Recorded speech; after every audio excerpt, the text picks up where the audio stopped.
Since you worked for the Bush-Cheney administration, you know Liz Cheney, and I believe you do respect her.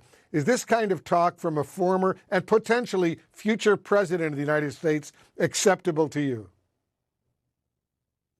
Well, you're right. I do know Liz Cheney, and I do respect her, and I don't begrudge her views on this. But I personally think that any fair review of this remark is really simple. He was making a crude, if well-worn argument that often comes from the anti-war left, and that I heard repeatedly during the Bush years about politicians who vote to authorize wars being forced to fight in them. It's called the chicken hawk argument. It's been around probably since Vietnam or maybe before. So I actually disagree with the argument. I think it's a bumper sticker way of dealing with complex matters of national security. So here I am, a Republican who disagrees with Trump, but I'm absolutely appalled by the disinformation about what he actually said. It started with a deceptively edited clip this morning and took off like wildfire. He did not call for her to be put in front of a firing squad. That did not happen. Even his most persistent critics, some of them today, have admitted as much.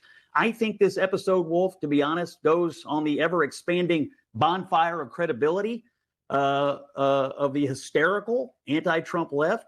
And I think the people pushing this today, honestly, Wolf, are one of the principal reasons I'm going to wind up voting for Trump.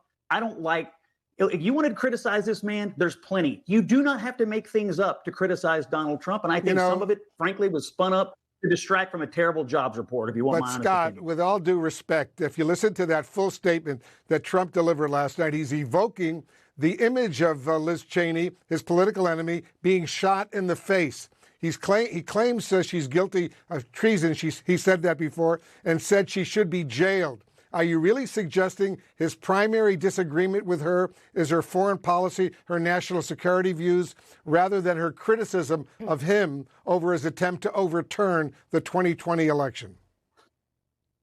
Like I said, I think it was a crude remark. I think it's a well-worn argument, and I don't agree with the actual policy argument that he is making. But the way this has been spun today, that he called for her to be put in front of a firing squad, simply is not true. She probably hates Donald Trump more than anybody in this election, and I don't begrudge her views. She has strongly held convictions, but so does he, and he's running an anti-war campaign, and the people who dislike him the most have come from the more pro-war wing of the Republican Party, and that is a big dividing line in this party right now. So crude, I don't like the argument, but I think this has been totally spun out of control today.